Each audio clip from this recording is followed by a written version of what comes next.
नमस्कार। ये है कहानियों का अद्भुत संसार, किस्सा कहानी। कहानियाँ जिनमें हम लिखते हैं खुद को। मैं हूँ शालिनी अग्रवाल और आज आपको सुनाने जा रही हूँ फलक के लेखक विनोद सिन्हा जी की लिखी कहानी, जिसका शीर्षक है वृद्धाश्रम। माँ, जल्दी करो, बस छूट जाएगी।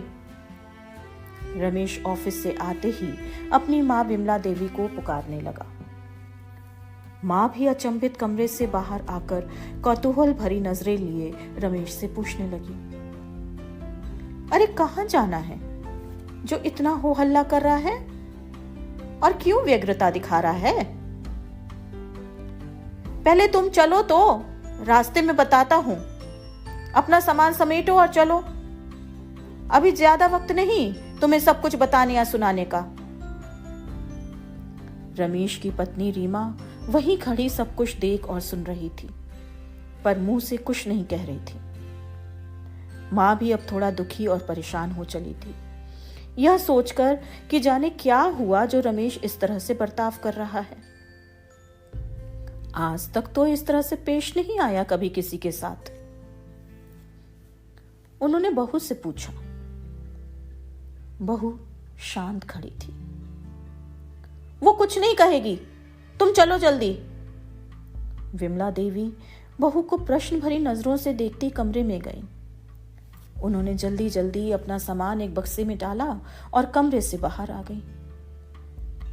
इतने पर भी उसकी बहू के मुख से एक शब्द नहीं निकले थे। ना ही रमेश ने अपनी पत्नी से कुछ कहा और पूछा था, यहां तक कि उसकी ओर देख भी नहीं रहा था। हां, गुस्से की आग जरूर नजर आ रही थी रमेश की नजरों में। मां ने फिर पूछा, बेटा बता तो सही, कहां जाना है और बहू क्यों नहीं जा रही है हमारे साथ? वो तुम्हारे साथ नहीं जा सकती, वहां सिर्फ हम और तुम रहेंगे। रहेंगे मतलब कहां जाना है और कहां रहना है और बच्चे कहां जाएंगे?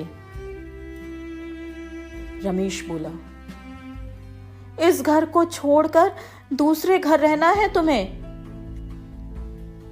इस घर में अब तुम्हारा गुजारा नहीं हो सकता। रमेश की आवाज अब लड़खड़ाने लगी थी, मानो अगले ही पल रो देगा। आज उसकी पत्नी ने जो फोन पर कहा था, उससे वह काफी आहत हुआ था।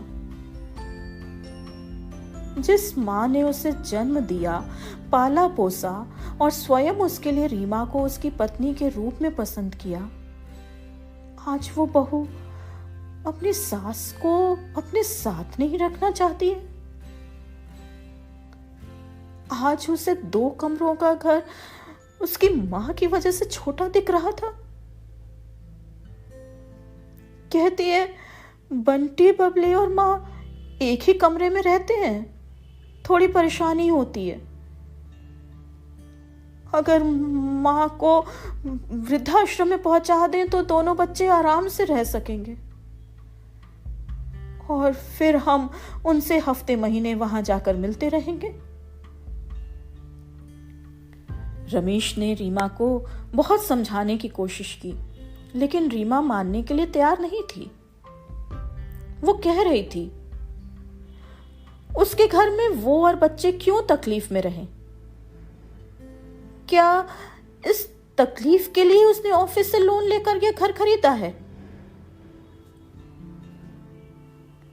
रमेश चाहता तो पत्नी को इस बात के लिए भला बुरा कह सकता था, लेकिन कहा नहीं और मन ही मन कुछ सोच उसने किसी से फोन पर बात की। शाम का वक्त मुकर्रर कर घर को चल दिया और मां को घर छोड़ दूसरे घर चलने के लिए कहने लगा।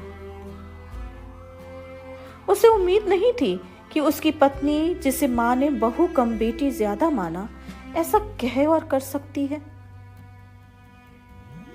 चलो मां, जल्दी करो, उसने फिर कहा।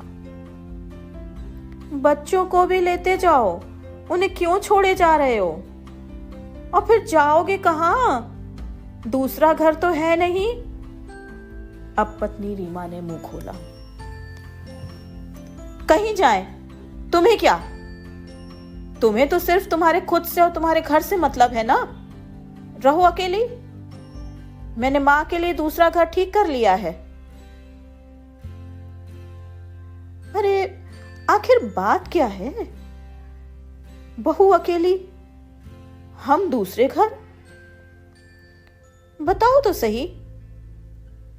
बहू, तुम ही कुछ कहो। कुछ नहीं माँ जी। रीमा अपने शांत चेहरे पर हल्की मुस्कान लिए बोली। बस हल्की परीक्षा लेनी चाहिए थी इनकी। देखना चाहती थी कि आपका सुपुत्र मेरा पति है या आज भी आपका बेटा ही है। पर अफसोस, न मैं जीती न मैं हारी। बेचारे तुरंत आपको घर से बाहर ले जाने को तैयार हो गए। ये भी न पूछा कि हुआ क्या और ऐसा क्यों करना। माँ जी, अब आप ही बताओ ना। न मैं आपसे लड़ती हूं, न आप मुझसे झगड़ती हैं, न मुझे कुछ भला बुरा कहती हैं। सदा बेटी की तरह बर्ताव करती हैं और बेटी की तरह ही रखती हैं। आप जैसी सास तो किसी खुशकिस्मत को ही मिलती है। मैं तो आपको ईश्वर का आशीर्वाद समझती हूं मां।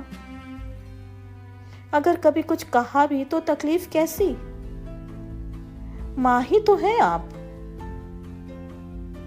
लेकिन अफसोस, आपके बेटे ने मुझे आपकी बहू ही समझा, बेटी नहीं। बस तैयार हो गए बिना सोचे समझे हमें अलग करने के लिए। आखिर आज के बेटे जो ठहरे।